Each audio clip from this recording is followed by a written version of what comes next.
சுவாமியே சரணமையப்பா! இன்னைக்கு டே 4. மாலை போட்டு இன்னையோட 3 நாள் கம்ப்ளீட் ஆயிருச்சு. இன்னைக்கு டே 4. மார்னிங் எந்திரிச்சு குளிச்சு சாமி கும்பிட போனேன். அதுக்கு முன்னாடியே எங்க அம்மா உட்காந்து சாமி கும்பிட்டுருந்தாங்க. பார்க்கவே ரொம்ப சந்தோஷமா இருந்துச்சு. நான் சரணம் சொல்லி சாமி கும்பிட ஆரம்பிச்சுட்டேன். நெறையா வாய்ஸ் ஓவர் பண்ணியிருக்கேன். பட் சரணம் சொல்லும்போது இன்னுமே வார்த்தைகள் தடுமாறுது. ஸோ போக போக இதெல்லாம் சரியாயிரும்னு நெனைக்கிறேன். அப்பா ஐயப்பன் சாங்ஸ் கேட்டிருந்தாரு. நம்ம லேப்டாப்ல இருக்க ஐயப்பன் சாங்ஸ் எல்லாம் அப்பாவுக்கு காப்பி பண்ணி குடுத்துட்டுருந்தேன். லேப்போட வால்பேப்பர் ரொம்ப போரிங்கா இருந்துச்சு. ஸோ வால்பேப்பர் சேஞ்ச் பண்ணலான்னு சொல்லி Pinterestல கொஞ்ச நேரம் தேடிட்டு இருந்தேன். ஸோ ஃபைனலா இந்த ஃபோட்டோ தான் நான் ஃபிக்ஸ் பண்ணியிருக்கேன். இந்த ஃபோட்டோவ லேப்டாப் வால்பேப்பரா கன்வெர்ட் பண்ணிட்டு லேப்டாப்ல ஃபிக்ஸ் பண்ணிட்டேன். பார்க்கவே ரொம்ப சூப்பரா இருந்துச்சு. இதுக்கு நடுவுலயே அம்மா சாப்பிட குடுத்துருந்தாங்க. நான் இன்னைக்கு விரதம் இல்ல. நான் ஒரு நாள் விட்டு ஒரு நாள் தான் விரதம் இருக்கேன். ஸோ அவங்க குடுத்ததெல்லாம் சாப்பிட்டு நான் கிளம்பிட்டேன். எனக்கு இன்னைக்கு அரியர் எக்ஸாம் இருக்கு. ஸோ அதுக்கு தான் நான் கிளம்பிட்டு இருக்கேன்.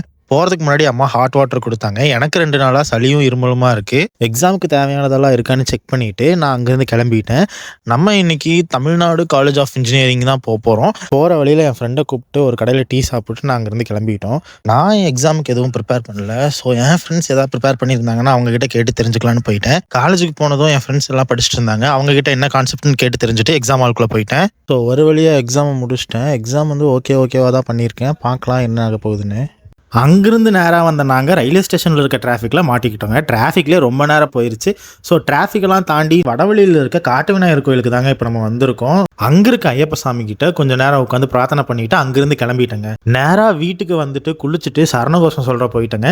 சரணகோஷம் சொல்லி முடிச்சதுக்கப்புறம் கொஞ்சம் எடிட்டிங் பண்ணுற வேலை இருந்துச்சு. அந்த வேலையெல்லாம் பார்த்துக்கிட்டு இருந்தேன். அதுக்கு நடுவில் அம்மா சாப்பாடு கொடுத்துட்டாங்க. ஸோ சாப்பிட்டு தூங்க போகிறோம். நாளைக்கு இன்னொரு இன்ட்ரெஸ்டிங்கான கண்டென்ட்டில் பார்க்கலாம். சரணமையப்பா.